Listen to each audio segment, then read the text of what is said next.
buenos días, San Cristóbal. Muy buenos días. Damos inicio a su programa Diario Acontecer, como siempre, con las cosas importantes que usted tiene que saber, que ayer cerró Expo Móvil Banreserva y vendió más de 8.000 millones de pesos.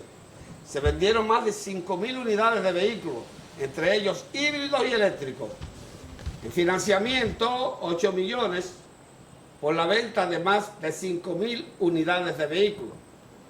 Al evaluar los resultados de la feria, el administrador general de la institución, Samuel Pereira, expresó su satisfacción por el gran respaldo recibido del público que permitió superar la meta propuesta por la institución financiera debido a las atractivas tasas y plazos ofrecidos. Resaltó la gran demanda de vehículos eléctricos e híbridos de diversa gama durante los 4 días que permaneció abierta la feria de manera simultánea en más de 250 dealers y concesionarios de las principales ciudades del país. Cuando vemos estas cifras tan altas, 8.000 millones de pesos en venta de vehículos, nos damos cuenta de que la economía definitivamente se está moviendo por la garantía que le da a los inversionistas, a las pymes, el actual presidente de la República, Luis Abinader. Pero no solamente eso. La Asociación de Bancos Comerciales de la República Dominicana valoraron como positiva la medida anunciada por el Banco Central con la colocación de 40.000 millones de pesos a las financieras para que acudan en auxilio de las pymes y de las personas que desean invertir en sus hogares. Pero hay una cosa que nos preocupa y es lo expresado por los epidemiólogos que hablan de un rebote del coronavirus en diciembre en este país.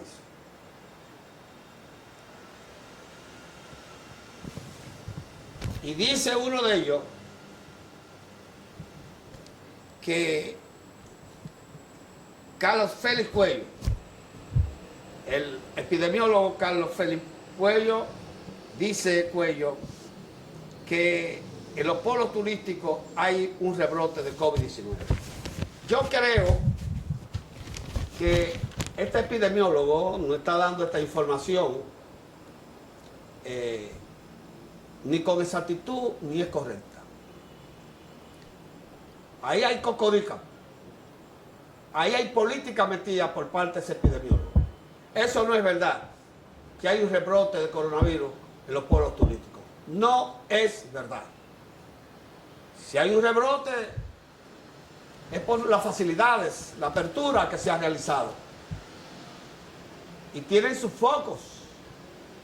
Son 7 provincias, entre ellas está San Cristóbal, Santiago, San Cristóbal, Monseñor Noel, Higüey, donde la epidemia todavía no ha bajado y ahí continúan los contagios. Pero de brote en polo turístico no es verdad. Él lo que dice es que sí hay un brote porque le han dado facilidades a los dominicanos para que hagan turismo interno. ¿Y qué él quiere? Que se quede la gente cerrada en la casa, el que pueda gastar 10 pesos en unas vacaciones que lo gaste.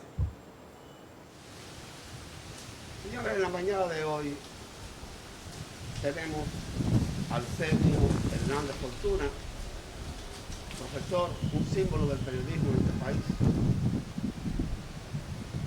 Y quisimos aprovecharlo, que está aquí en San Cristóbal, para que hablemos sobre su último libro, El Poder Judicial.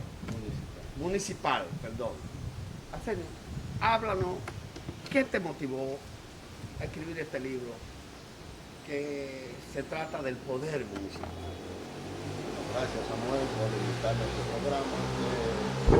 Yo siempre he sido estudioso de la obra, el pensamiento de Juan Pablo Duarte, y me ha llamado la atención mucho ese señalamiento que hace Duarte. Aquí lo tenemos en primera plana, en la portada del libro. Dice: para la mejor y la más pronta expedición de los negocios públicos se distribuyen en poder municipal, poder legislativo, poder judicial y poder ejecutivo. Quiere decir que Juan Pablo Duarte colocó el poder municipal como primer poder del Estado, no como cuarto poder, como dicen algunos, sino como primer poder del Estado. ¿Por qué razón? Duarte hizo una muy inteligente jerarquización de los poderes del Estado. El poder municipal es el más representativo, ¿verdad? El que está en todas partes. Es fácil ver a un alcalde, un regidor, pero es difícil ver al presidente de la República, o al presidente del Congreso, o al presidente del Poder Judicial, ¿no? Entonces, de ahí la importancia del poder municipal, porque es el más extendido en toda la República. Son los gobiernos locales. Los gobiernos locales, exactamente. Bueno, hemos participado en una reunión del Consejo de Desarrollo Provincial, que tú has tenido la amabilidad de invitarnos, y ahí hemos visto la importancia del municipio también.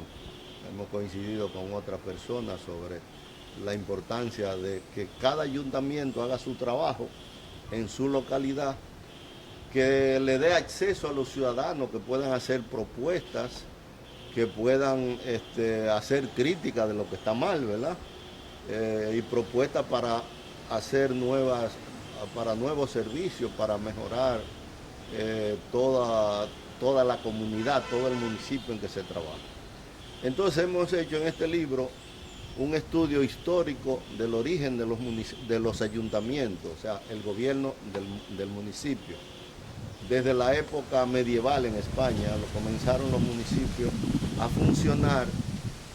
Como saben muchos, España estuvo invadida por los árabes por 7 siglos, desde el siglo VIII hasta el siglo XV.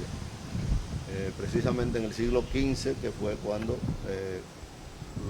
llegó aquí Cristóbal Colón, 1492, fue el último reducto árabe, Granada, la famosa ciudad de Granada, que estaba controlada por los árabes, y los españoles la reconquistaron. Entonces, en ese largo proceso de 7 siglos, los municipios fueron jugando un rol muy importante en España. Y de alguna manera, esa tradición se tradujo, se extendió hasta América Latina, desde toda la parte que colonizó España. Y específicamente en nuestro país, en el año 1843, se realizaron unas elecciones municipales muy importantes, en las cuales participaron los trinitarios y trinitarias, con Juan Pablo Duarte a la cabeza, y los municipios, los ayuntamientos se convirtieron en el primer poder legítimamente constituido en lo que hoy es la República Dominicana. Es decir, tenemos que los ayuntamientos fueron constituidos antes de constituirse la República, porque aunque se estaba bajo la dominación haitiana legalmente, políticamente, los haitianos realizaron unas elecciones en toda la isla, en el gobierno de Charles Geral, en el 43. Y después del derrocamiento de Boyer, que los dominicanos contribuyeron a su derrocamiento porque entendían que era un dictador que había que derrocarlo. Entonces, después de eso se hicieron esas elecciones municipales con el presidente Charles Geral.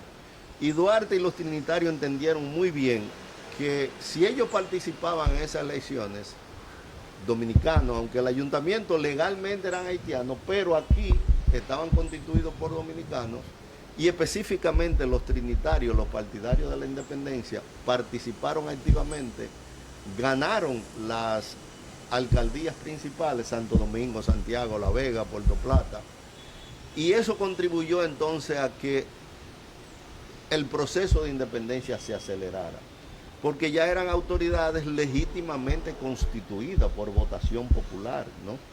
Tenían la autoridad de la elección del pueblo y todos eran partidarios de la independencia. Entonces eso ayudó a acelerar el proceso de independencia.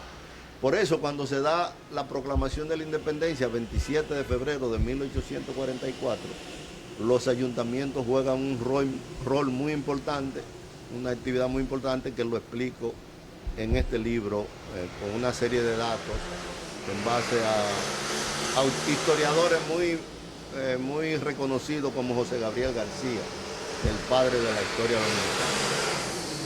Entonces, bien, ese primer proyecto municipal, esas primeras elecciones dieron una buena base para que Duarte permitiera más adelante, en el año 1844, redactar su proyecto de constitución en el cual él establece el poder municipal como primer poder del Estado. Aparte de los trinitarios, ¿quiénes participaron? Participó otro grupo llamado el de los afrancesados. Eran dos grupos, dos partidos, podemos decir, el partido duartiano o de los trinitarios y el partido de los afrancesados. Los trinitarios querían dirigir los ayuntamientos para precisamente acelerar el proceso de independencia.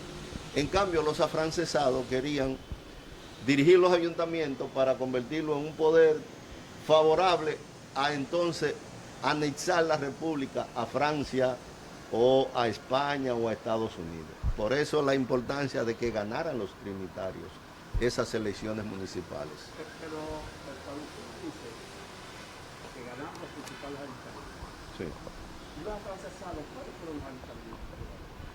Prácticamente, según establece José Gabriel García, los trinitarios ganaron todos los ayuntamientos importantes, es decir, la capital, Santiago, La Vega, Puerto Plata, San Francisco de Macorís.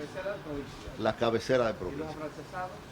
Muy pocos, no menciona, José Gabriel García no menciona ningún ayuntamiento importante, ¿verdad? Quizá alguno de poca importancia. Y entonces ahí se ve cómo los ayuntamientos comenzaron a actuar e incluso llegaron a destituir jefes militares haitianos que le tocaba al ayuntamiento dirigirlo, ¿no?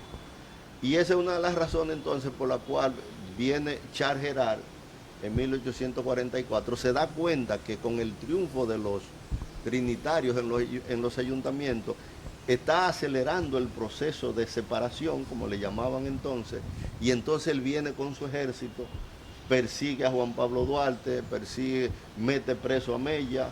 Sánchez estaba enfermo y se simuló que había muerto para cubrirlo.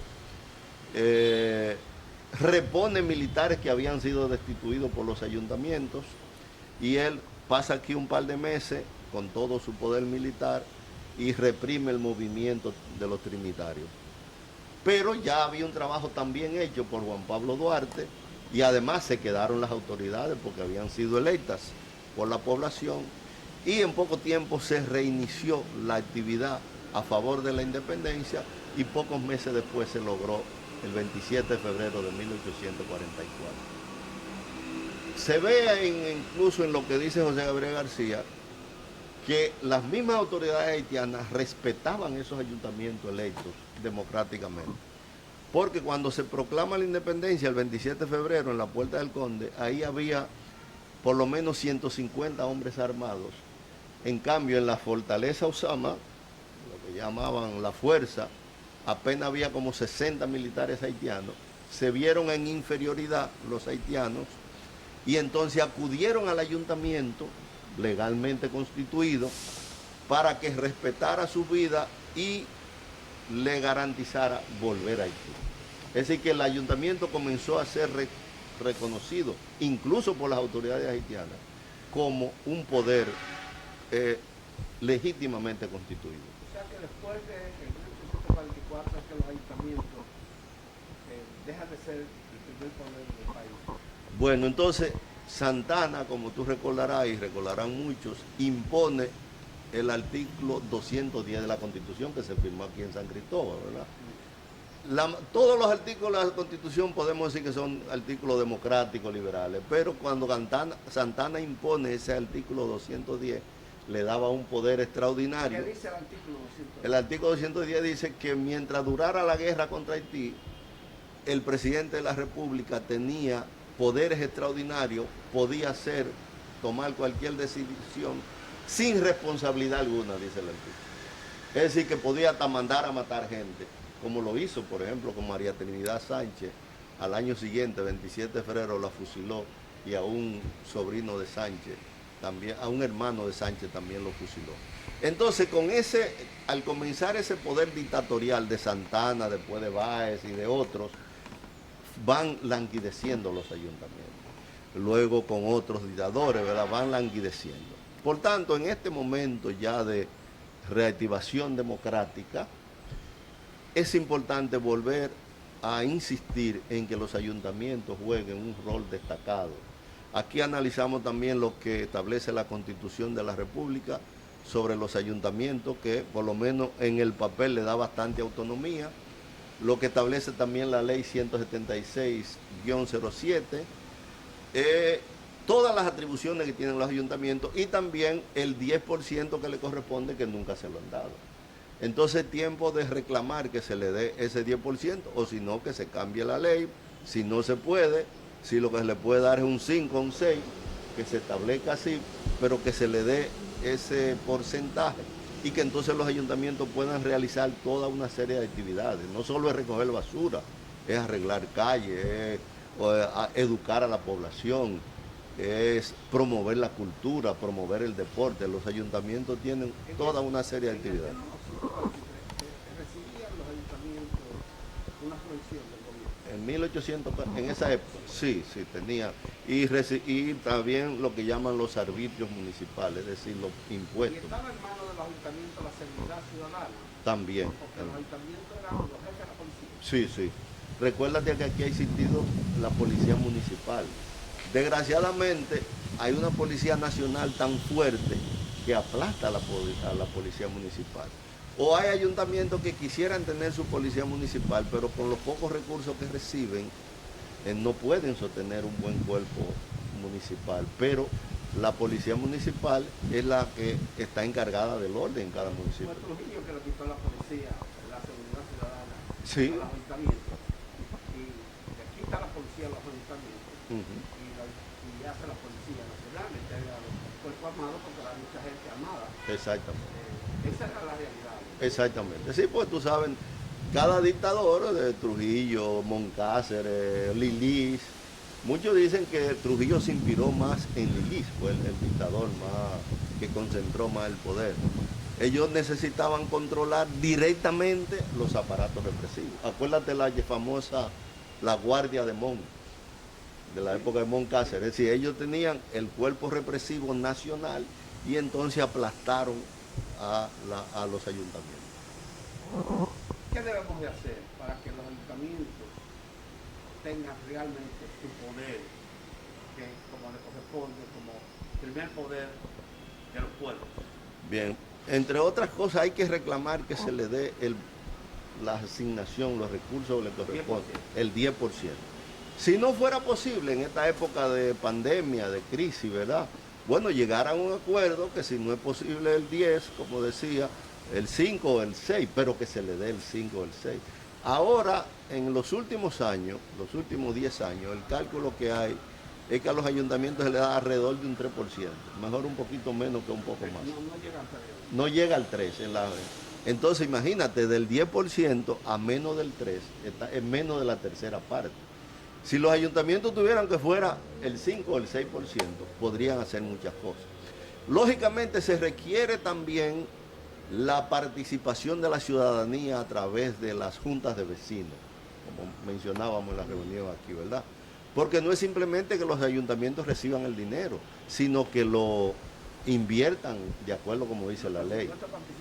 El presupuesto participativo, es decir, que cada junta de vecinos de cada barrio presente la obra que se necesita, que se incluye en el presupuesto de ese año, sino en el año siguiente, y que se vayan realizando gradualmente las obras que necesita cada barrio, ¿no? Y ahí es necesario la participación de la ciudadanía, asistiendo a las sesiones, enviando a sus representantes de las juntas municipales, etcétera. Y eso permitirá no solamente una mejoría de las condiciones de vida, sino una democratización de la sociedad. Nos acercamos más a una democracia participativa. Señores, con el perdón de Arcelio Hernández, nos vamos a la pausa. Que ayer cerró Expomóvil Banreserva y vendió más de 8.000 millones de pesos. Se vendieron más de 5.000 unidades de vehículos, entre ellos híbridos y eléctricos. En financiamiento, 8 millones por la venta de más de 5.000 unidades de vehículos. Al evaluar los resultados de la feria, el administrador general de la institución, Samuel Pereira, expresó su satisfacción por el gran respaldo recibido del público que permitió superar la meta propuesta por la institución financiera debido a las atractivas tasas y plazos ofrecidos.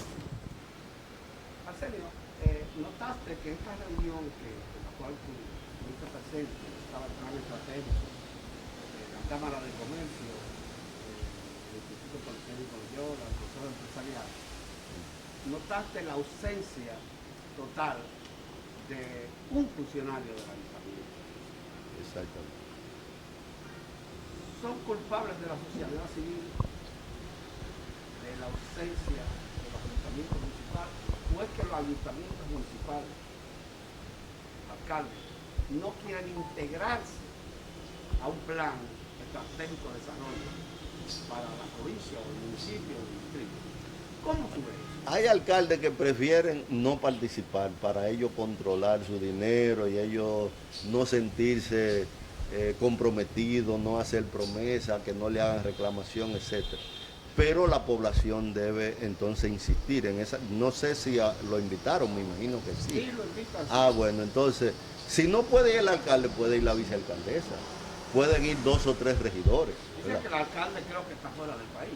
Ajá, bueno, No sé si ha llegado. pero para eso está la vicealcaldesa, hay regidores, el presidente de... Ahí no estaba ni la gobernadora. Bueno, ni la gobernadora. Entonces, precisamente, esas son de las cosas que a través de las juntas de vecinos, de la sociedad civil en general, como tú mencionabas, hay que seguir insistiendo, porque en una reunión como esa tan importante, en que se está discutiendo el plan estratégico provincial, deben estar los representantes municipales, regidores, vicealcaldesa, alcalde, o por lo menos varios de ellos. Porque es que la base del poder local es el ayuntamiento. El legislador, el senador, exacto. De aquí, también lo de, como quiera, va a la Cámara. por supuesto. Pero el poder local es el ayuntamiento, porque no hay un gobierno provincial, hay un representante provincial del poder ejecutivo, que no tiene presupuesto específico. Aquí no es como en otros países son electos los gobernadores, ¿no? Especialmente países grandes que tienen como Estados Unidos, un gobernador es como un presidente, tú sabes que ha estado en Estados Unidos y Puerto Rico. Aquí el gobernador es un simple representante del Poder Ejecutivo. Si no tiene una buena relación con el presidente, no hace gran cosa. Pero el síndico, la vicealcaldesa, los regidores, tienen poder legal, potestad para tomar decisiones. Entonces deberían estar en ese tipo de reuniones. Si no muestran interés, entonces la gente insistirle en los medios de comunicación, en los programas como este, insistir, decir, bueno, no estuvo el síndico, faltó la vicealcaldesa, o faltaron los regidores. En la próxima reunión que se haga del plan estratégico provincial, deberían estar esos funcionarios. Y no solo del municipio cabecera, sino de los otros municipios. Por ejemplo, ahí mencionó un joven de un distrito municipal, de Atillo, que él dijo que no hay ni siquiera un cajero de los bancos. Ese es un problema serio. Yo he estado bueno, aquí, de Baní para allá, cuando uno entra hacia Punta Salina, después que tú sales de Baní, por ahí no aparece un cajero. No. Yo he estado en La Descubierta, un municipio del sur, que es un municipio grande, con mucha gente. Ahí no aparece un cajero. Entonces deberían los ayuntamientos reclamarle a los bancos, a todos, al Banco del Estado, a los bancos privados, a las asociaciones de ahorro que le den esos servicios a la comunidad. Porque eso ayuda a que se active la actividad económica, sea más, se gaste dinero. Si tú andas buscando un cajero para comer en Punta Salina y no encuentras, no puedes comer. Entonces no gaste el dinero en ese lugar. Igual en Descubierta o en Atillo, como mencionó el joven, ¿verdad? Que una persona tenga que salir de su municipio o distrito municipal a otro municipio, ya es un gasto, una pérdida de tiempo. Y además, si quiere comprar algo y no tiene el dinero ni el cajero, entonces deja de comprarlo. Entonces, eso lo que obstaculiza el desarrollo comercial de los municipios. Por tanto, los ayuntamientos pueden reclamar a las autoridades que sean de banco, del Ministerio de Economía. Ahí mencioné que ahora está en el Ministerio de Economía, en la Viceministerio de Ordenación Territorial, está Domingo Matías, que es de los principales expertos en asuntos municipales, que le puede ayudar mucho a San Cristóbal y a otros municipios. Entonces, lo que hay que hacer los reclamos correspondientes cuando haya alguna falla de ese tipo. Hay una cosa que me llama mucho la atención y es que tú que fuiste un dirigente de izquierda en este país, nunca escuché la izquierda luchar por los derechos de los habitantes. Lamentablemente, tú tienes razón, a eso se ha fallado. Se ha fallado y bueno, yo trato de aportar mi grano de arena, como dicen. Pero ya después que tú estás retirado. No, yo sigo activo. Seguimos activos a pesar de los años. ¿Estás en el Frente Amplio? Sí, soy vicepresidente del Frente Amplio. Seguimos activos. Yo he escrito bastante en los medios, en los medios de comunicación, el periódico El Día, Al Momento y en otros, sobre asuntos municipales, sí. Bueno, en este libro, precisamente en la segunda parte, hay varios artículos, algunos de esos artículos son precisamente sobre asuntos municipales. Pero era por desconocimiento que no forzaron su lucha en beneficio de los gobiernos locales, ¿o por qué? Yo creo que hay desconocimiento en buena medida, como tú planteas, sí, porque aunque aquí se reconoce a Juan Pablo Duarte como el fundador de la República, sin embargo, no se ha estudiado bien los documentos fundamentales de Juan Pablo Duarte, como ese proyecto de constitución. En mis cátedras en diversas universidades, Universidad del Caribe, UNFU, el Archivo General de la Nación, yo insisto en darle a conocer esos documentos como el proyecto de constitución y una carta muy sustanciosa, muy interesante que Juan Pablo Duarte envió al ministro de Relaciones Exteriores Rodríguez Ojío en 1865, en que Duarte expone su pensamiento nacionalista de una manera muy clara, muy coherente. Plantea que la República debe ser libre e independiente de toda potencia extranjera, no importa cuál fuera, Haití, España, Estados Unidos, Inglaterra, Francia, etc. Lamentablemente, esos documentos, aunque parezca extraño, son poco conocidos. En internet, por ejemplo, aparece un resumito de esa carta que lo que hace es que desvirtúa el contenido de la carta. Un resumen de apenas como una paginita y media. La carta de Duarte de 6 o 7 páginas, muy escrito, muy bien elaborado. La carta completa se encuentra, aquí lo citamos, en el libro Apuntes de Rosa Duarte. Y aparece en internet, en el Archivo General, en la Biblioteca Virtual del Archivo General de la Nación. No, estaba en Venezuela, pero desapareció la tumba y ahora se ha acordado hacerle lo que llama un cenotafio, es decir, le queda el lugar, ponen el nombre, aunque no estén los restos ahí. Pero merece estar en el panteón. En Cuba era Fabio Fiallo, el poeta. Fabio Fiallo, el poeta. Que no solamente era un poeta, sino que luchó contra la intervención militar de Estados Unidos de 1916. Hay una famosa foto de Fabio Fiallo con el uniforme de preso, ese uniforme de raya, que se divulgó por todo el mundo y contribuyó esa foto a activar la solidaridad con el pueblo dominicano.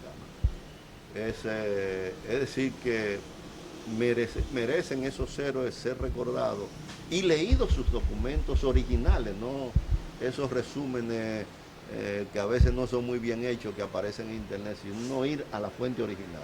En este caso el libro Apuntes de Rosa Duarte, que se puede encontrar en algunas bibliotecas por supuesto, y no sé si está en Cuesta, puede estar en la librería La Trinitaria, Doña Virtud de Uribe, o se puede conseguir en la biblioteca virtual del Archivo General de la Nación. Ahí están también todos mis libros, salvo este porque es más reciente, pero están todos los otros libros. Yo le he autorizado a que ellos los reproduzcan para que todo el que quiera leerlo pueda leer.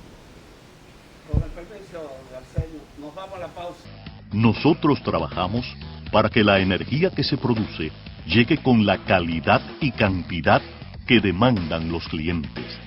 La autopista eléctrica a 345.000 kilovoltios con 130 kilómetros de redes, 325 torres y 2 mega subestaciones que la hacen única en toda la región del Caribe. Así como el proyecto del segundo anillo y las nuevas subestaciones de Duvergé, Elías Piña y Timbeque. En 5 años de intenso trabajo, nos sitúan como el soporte del sistema eléctrico nacional. Empresa de Transmisión Eléctrica Dominicana, ETED, uniendo el país con energía. La empresa de generación hidroeléctrica dominicana EGI, líder en energía limpia. Agua Castalia, fuente de pureza.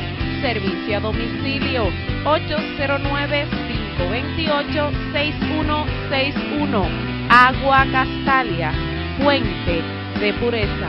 Para equipar tu hogar, Distribuidora del Sur. Estufas, neveras, lavadoras, juegos de aposento con los más finos muebles que le dará el toque distinguido a su hogar.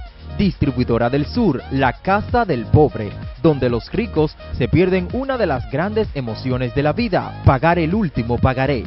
Visítenos en la calle Florencio Araujo, teléfono 809-528-2450. Distribuidora del Sur, la casa del pobre.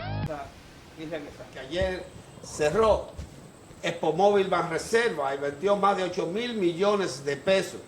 Se vendieron más de 5.000 unidades de vehículos, entre ellos híbridos y eléctricos. En financiamiento, 8 millones por la venta de más de 5.000 unidades de vehículos.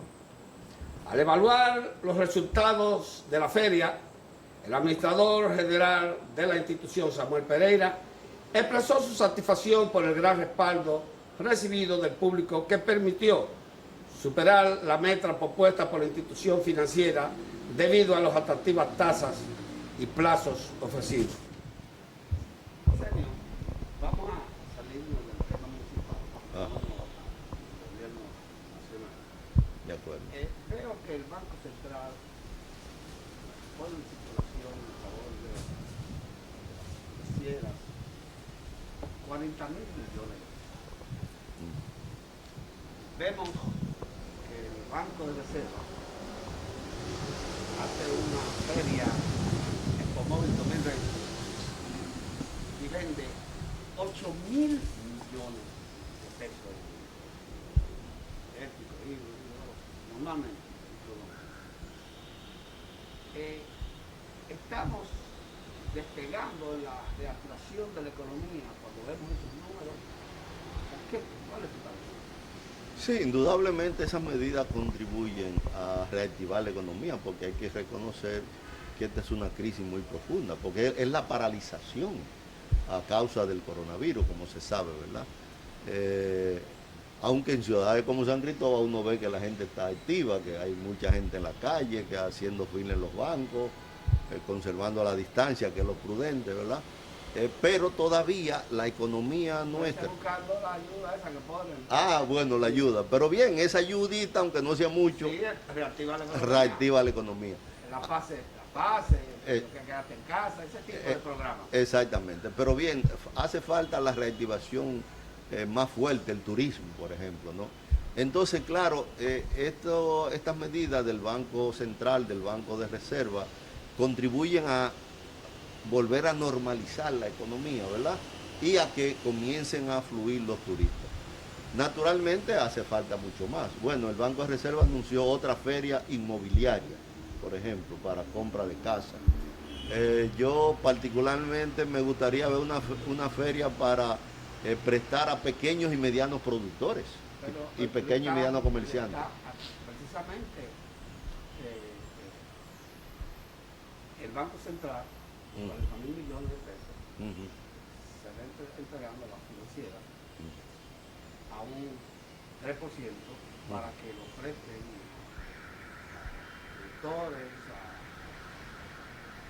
casas, ese tipo de cosas, a un 8%.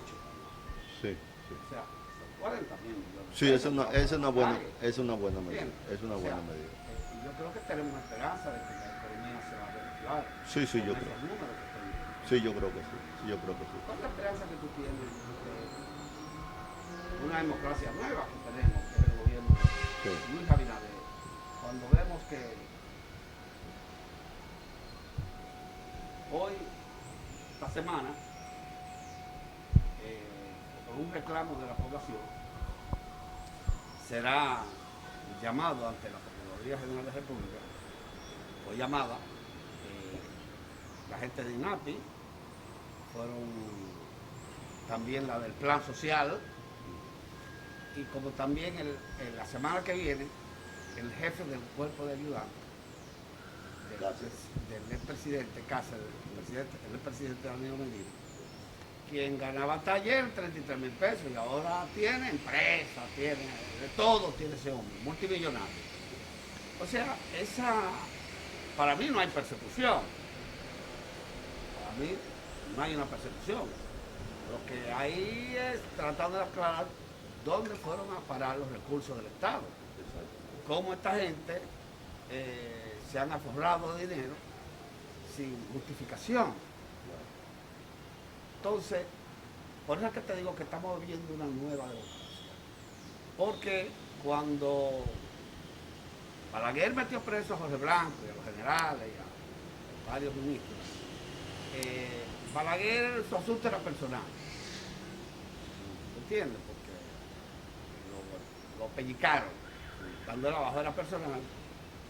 Y después que fueron apresados todo el mundo, él echa para atrás y dice que eso fue un asunto de Barrera, de Dicho Castillo, ¿me entiendes?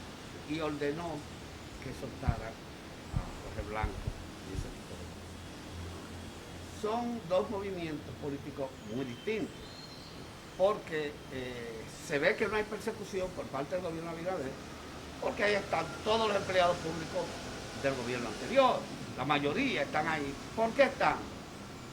La gente no entiende que ahora estamos en otro tiempo donde un empleado público lo cancelan y hay que darle sus prestaciones.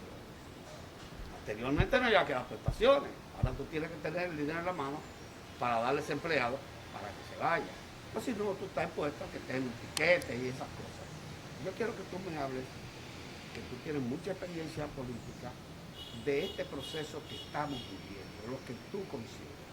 Bien, buena pregunta tú haces. Creo que lo más importante, Samuel, que debemos destacar es que estamos en un momento en que el pueblo ha salido a las calles, y eso es lo que marca, ¿no?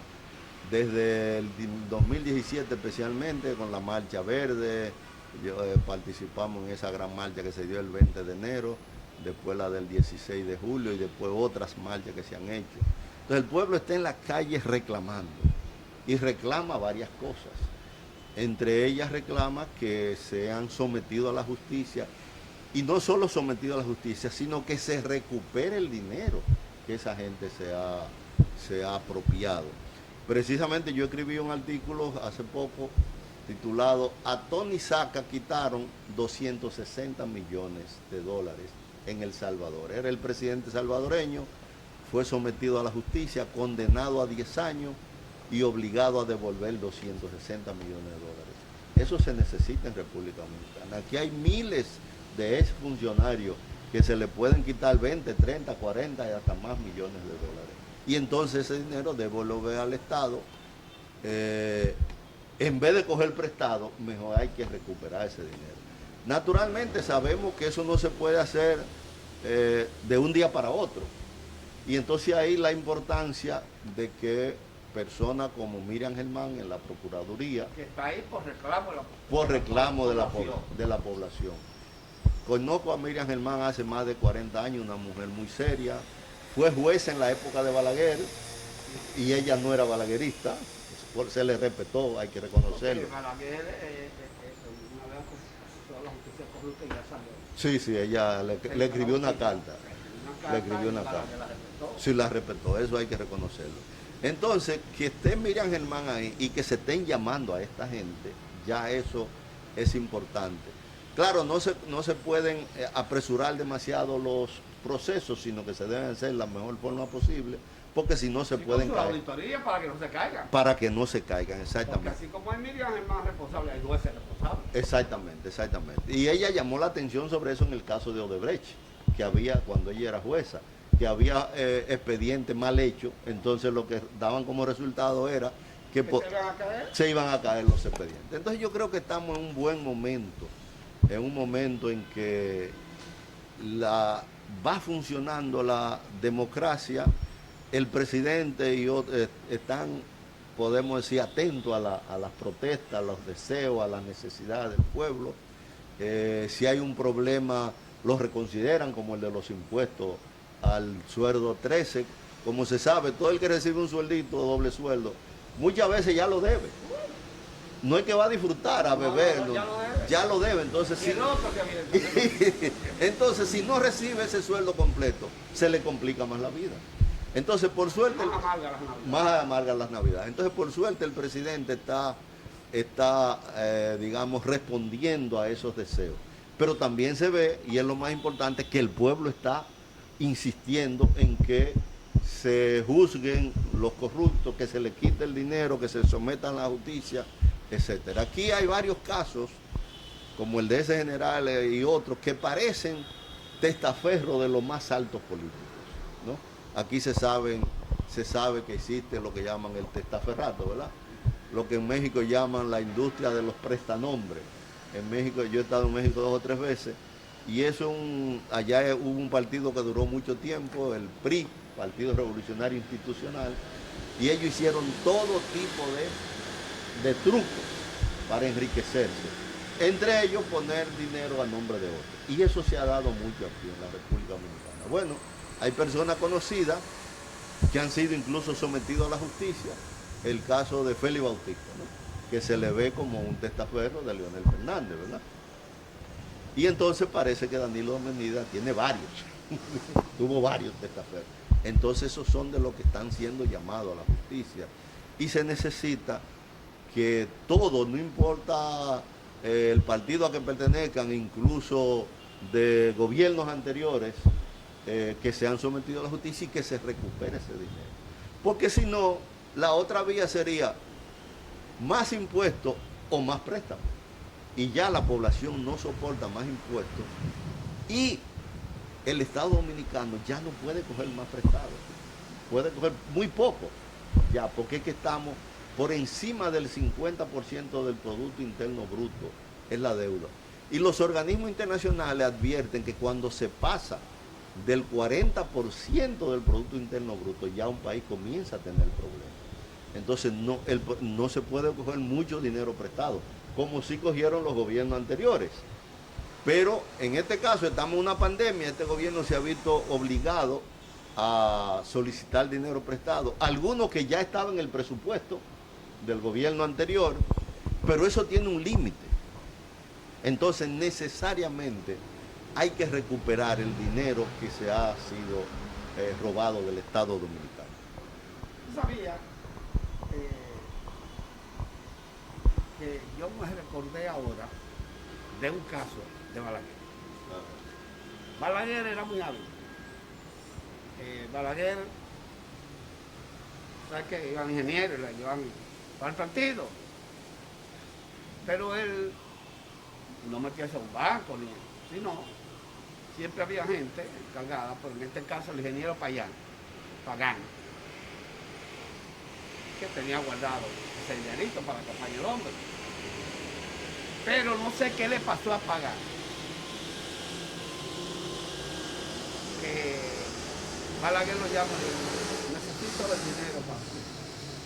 Y él le dijo que se le presentó un problema, que alguien se lo robó. Lo tenía. Balaguer le dijo, usted es un ladrón. Usted es un ladrón. Y él era un hombre, hasta donde yo tengo conocimiento, serio. Era el único hombre que yo he visto en mi vida que tenía la llave de la habitación de Balaguer, la abría así. De la casa de Balaguer. Y cuando Balaguer le dijo 2 veces a ese hombre, él bajó la cabeza y salió. Y en la UCE, en los calores de la UCE, pegado de la casa de Balaguer, se mató. El ingeniero pagaba. ¿Me entiendes? Pero eso, ese dinero era fruto de eso. De aportes, de comisiones, de gente que iba, muchos sin pedirse, pero la gente sabía lo que le buscaba, porque fortalecía. Hay que dar para el partido para que te puedan comer cuento otra vez. Pero la gente lo cogía. Tráigaselo a pagar. Cuando pidió los cuartos no aparecieron. Le dijo ladrón y pagárselo. Eso es lo que en México le dicen prestadora de nombre. ¿O esto es distinto? Esto es distinto, porque ahí en este caso ese señor era una especie de tesorero, ¿no? Pero lo que se hace aquí, el testaferro, es que las propiedades están a nombre de otros. Por ejemplo, está el caso de Félix Bautista, ¿verdad? Pero ese dinero no es solo de Félix Bautista, es del grupo de Leonel Fernández. Leonel Fernández puede decir, aunque él esté en el PLD todavía, pero en algún momento puede decir Félix Bautista se fue para el pueblo. Ya se fue, Sí, Félix Bautista. Sí, se fue. Porque se fue, ajá, sí. Dionis y Félix Bautista. Ok, bien. Leonel Fernández puede decir, bien, necesitamos 10, 15 millones de esos para la campaña. Y naturalmente tiene que aparecer porque ese dinero no es de él, ¿no? Y así hay otros empresarios incluso de apellidos sonoros, ¿no? Ya que tú mencionaste ese caso de la época de Balaguer, tú recordarás que hubo un caso muy famoso. En el año 1974 los precios del azúcar subieron mucho. Era jefe del Consejo Estatal de Azúcar que producía más que el Central Romana en esa época. Era Fernando Álvarez Bogar. El Central Romana dijo que vendió el azúcar a 60 centavos de dólar por libra. Y el CEA, a través de su director, dijo que vendió a 28 centavos de dólar. Una contradicción. Una diferencia de casi de 100%, de más de 100%. Yo recuerdo que en aquella época se calculó que eso significaba alrededor de 70 millones de dólares. En esa época, que valen más ahora. Recuerdo también... Sí. Recuerdo también que Fernando Álvarez Bogar fue sometido a la justicia. Tú recordarás ese caso. Pero no llegaron a condenarlo porque había un lío ahí, tú lo puedes conocer mejor que yo, que era que Fernando Álvarez Bogar estaba tratando de quitarle el control del Partido Reformista a Balaguer, según dicen, ¿no? Y Balaguer lo que quiso ante todo fue frenarlo, ¿no? Y además Fernando Álvarez Bogar se ha considerado siempre un hombre ligado al poder de Estados Unidos. Pero ahí hay un... Bueno, el presidente Bush mandaba a su hija a casa de Fernando Álvarez Bogar. Pues ya. Pasaba la región. Imagínate tú. Quiere decir que lógicamente parece que Balaguer entendió que podía causarle problemas y llegar a condenar a ese hombre, ¿verdad? Pero ese es un caso de gobiernos anteriores, incluso a lo del PLD, que estamos hablando de sumas respetables. 70 millones de dólares de aquella época, pueden ser 200, 300 millones de dólares de ahora. Bueno, entonces necesariamente se tienen que seguir dando esos casos de sometimiento y recuperar ese dinero. En países, como menciono, el caso de El Salvador, un país pequeño, con tantos problemas como nosotros, que tuvo una guerra civil a final del siglo pasado, con una serie de dificultades, pero ya han sometido a la justicia a 2 presidentes. Uno está prófugo y el otro está preso. Entonces ese es un buen ejemplo para la República Dominicana. Arsenio, tú sabes que en esta mañana de hoy, con tu presencia aquí, nos hemos sentido motivados para decirte que tú tienes que volver. Bien, gracias, Tú gracias. tienes que Me volver alegro. porque hay muchos temas que tenemos que tratar y en los cuales tú has participado.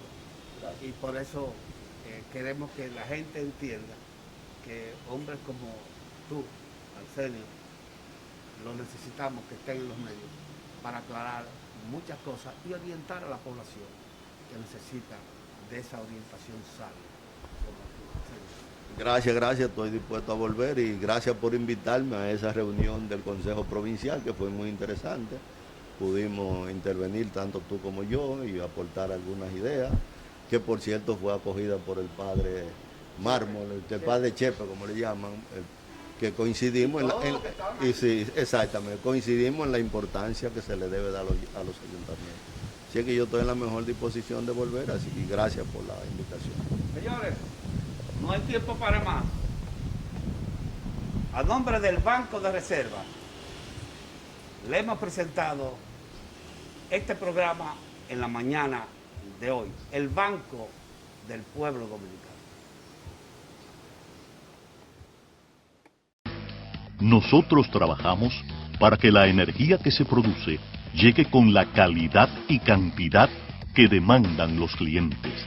La autopista eléctrica a 345.000 kilovoltios con 130 kilómetros de redes, 325 torres y 2 mega subestaciones que la hacen única en toda la región del Caribe.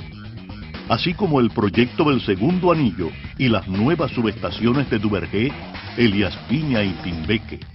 En 5 años de intenso trabajo, nos sitúan como el soporte del sistema eléctrico nacional. Empresa de Transmisión Eléctrica Dominicana, ETED, uniendo el país con energía.